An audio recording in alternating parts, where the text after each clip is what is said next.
Imagine the horror of discovering that your neighbor, the quiet, polite man next door, is in fact one of America's most notorious serial killers. A chill creeps down your spine as we delve into the gruesome saga of Jeffrey Dahmer, also known as the Milwaukee Cannibal. Between 1978 and 1991, Dahmer executed a horrifying series of 17 murders, his later crimes tainted by acts of necrophilia and cannibalism. This is the story of Jeffrey Dahmer, a man who turned his darkest fantasies into a horrifying reality. Born on May 21, 1960 in Milwaukee, Wisconsin, Dahmer's life may have seemed ordinary at first glance. Raised in a middle-class family, young Jeffrey was the firstborn son of Lionel and Joyce Dahmer. But behind this facade of normality, darker interests were brewing. Dahmer developed an eerie fascination with dead animals at an early age, a curiosity that seemed to grow as he ventured into his teenage years. His parents' troubled marriage and subsequent divorce further deepened Dahmer's feelings of isolation and detachment. As he navigated the turmoil of adolescence, his interest took a sinister turn. Just 3 weeks after his high school graduation, Dahmer committed his first murder, marking the start of a gruesome journey into the annals of crime history. That was the beginning of a dark path that would lead to unimaginable horrors. After a 9-year hiatus, Dahmer's killing spree began in earnest in 1987.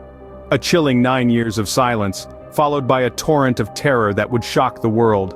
His first victim after the hiatus was a man he met at a bar. From then on, the pattern was set, luring, drugging, and then killing his victims, typically young men he'd meet in bars or on the street. Dahmer's modus operandi was far from ordinary. He would charm his victims, inviting them back to his apartment with the promise of money or simply company. Once there, he'd drug them, strangle them, and then, the unthinkable. Dahmer didn't just kill, he dismembered, keeping souvenirs and photographs as mementos of his horrific acts. As time went on, Dahmer's fantasies grew darker. He began experimenting with the idea of creating zombies out of his victims. His twisted ambition was to control their minds, to keep them in a submissive state. This involved horrifying acts of violence, including drilling into his victims' skulls while they were still alive. His recklessness increased as his killing spree continued. He became less careful, less concerned about being caught. It was as if he was spiraling, losing control as his desires consumed him. This would eventually lead to his downfall. When police finally entered Dahmer's apartment in 1991, they discovered a scene straight from a horror movie. Human remains were found in various stages of decomposition, photographs of his mutilated victims, tools of his gruesome trade, and more. The details were so horrifying that they became almost surreal, a testament to the depths of human depravity. Yet despite the escalating horror of his crimes, Dahmer managed to evade detection for years. His charming demeanor and ability to manipulate those around him kept suspicions at bay. But as the saying goes, all good things must come to an end. And for the victims, their families, and a city living in fear, this reign of terror was anything but good. But Dahmer's reign of terror was about to end. In July 1991, Dahmer's horrifying secrets were finally exposed. The unraveling of this gruesome saga began with an attempted escape by one of his intended victims. The police were called, and what they discovered in Dahmer's apartment was nothing short of a house of horrors. Inside, a grisly tableau awaited them. They found photographs of dismembered bodies, human skulls, and a collection of Polaroids capturing various stages of his macabre process. The evidence was damning and overwhelming. Dahmer was arrested immediately and his reign of terror came to an abrupt end. The media descended like a flock of vultures hungry for every morbid detail. Dahmer's face was splashed across newspapers, televisions, and magazines worldwide.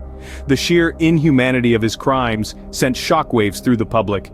The world watched, aghast, as the depth of his depravity was laid bare for all to see. The trial that followed was a spectacle of its own. Dahmer, pale and emotionless, listened as the litany of his monstrous acts was read out. He pleaded guilty but insane to 15 counts of murder. His defense team argued that his grotesque compulsion to kill and his necrophilic tendencies were signs of a deranged mind. However, the prosecution argued that Dahmer's methodical planning, careful selection of victims, and efforts to conceal his crimes pointed to a man who was fully aware of his actions.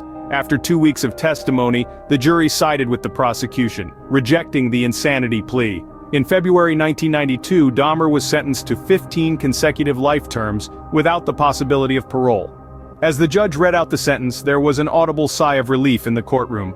The man who had inflicted such unspeakable horrors was finally behind bars, where he could no longer harm anyone. Justice, it seemed, had finally been served. But for the families of his victims, it was a small consolation. They were left to grapple with the painful legacy of Dahmer's heinous crimes, a chilling reminder of the darkness that can lurk beneath the surface of ordinary men. In prison, Dahmer was a marked man. A brutal end awaited Jeffrey Dahmer behind the cold steel bars of the Columbia Correctional Institution. In November of 1994, just 2 years into his 16 life sentences, Dahmer was beaten to death by a fellow inmate, his life extinguished as violently as the lives he had taken. Public reaction to Dahmer's death was a mix of relief, horror, and in some cases, grim satisfaction. His demise did little to quell the public's enduring fascination with his life and crimes. The name Jeffrey Dahmer became synonymous with monstrous inhumanity, inspiring countless books, movies, and documentaries exploring the depths of his depravity. And yet, within this morbid fascination lies a profound societal reflection. Dahmer's story forces us to confront the uncomfortable reality that such evil can exist, hidden in plain sight. It challenges our perception of normalcy, serving as a stark reminder that the face of a neighbor, a co-worker, or a friend can mask unthinkable darkness. In the realm of true crime, Dahmer's legacy is undeniably significant. His case has profoundly influenced criminal profiling and forensic psychology, contributing to our understanding of serial killers and the dark recesses of the human mind. Jeffrey Dahmer, the Milwaukee cannibal, remains a chilling reminder of the evil that can lurk behind the most ordinary of facades. His tale, while deeply disturbing, continues to captivate, caution, and confound us even decades after his death.